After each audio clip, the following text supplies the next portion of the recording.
In recent days, you might have seen people outside some watch shops as if they are selling Hello Kitty. But they're actually there for the Omega times Swatch Moon Swatch launch. But you know the funny thing is that it's not even limited editions. So it's like these people queuing 12 hours for fillet of fish.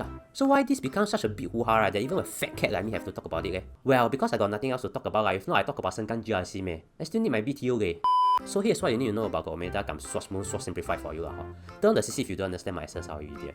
Okay, before anything, you need to know what Omega and Swatch are. But because I know you stupid think Omega is a boss in Final Fantasy, and Swatch is a shop in Raffles City selling funky keychains, so just think of Omega as Rolex, and then Swatch as Casio. Cause you go SAS, I only know these brands.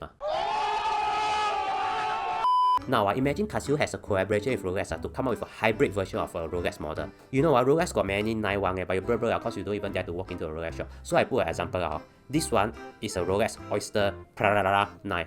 So this 9. So this 9. So serious, Rolex got a 9 with harm one. So this Rolex Oyster Prada, depending on the model, can be around $10,000. Very expensive harm. Now, this is Casio NS watch. This one everyone wears in NS, cause cheap, good. Even the minister wears it until today, he manages to make cotton out from ships.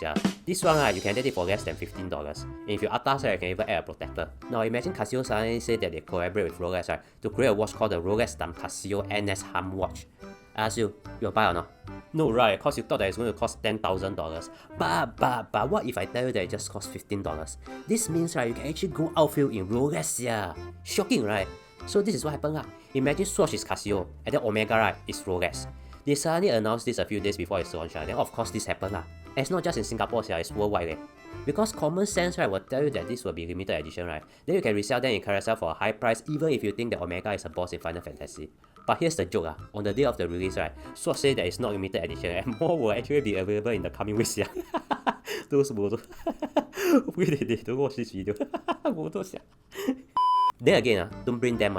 News of this only broke the internet in days, and not everyone has downloaded the Goody Feed app to be more well informed, or subscribe to our YouTube channel to increase IQ point by 1 point. So people bodo think they smart when they bodo. You know two things in life are certain. ERP never breaking down, and people reselling these watches in Carousell. So the next day, ERP still didn't break down, and people resell the watches at high price. You see, the Omega watch is about $9,000, a Swatch watch is about $150, and this collaboration watch is sold at less than $400. So people resell them for thousands of dollars. But then some kind people want to save the world in another way, so they listed $0 product just to warn others that it's not a limited edition. So just wait a while to buy them instead. Now, what can we learn from this? Don't be a bodo, and if you can't afford a Rolex, make do with a Casio. Cause I see your face, even if you buy a real Rolex, I still think it's a fake one, cause people define what they wear. Not what they wear define them. Wow, chimps, suddenly I feel so high ICS. If you think I learned something, subscribe to this channel. If not, continue to be a bodo and chew out for something you don't need, you bodo.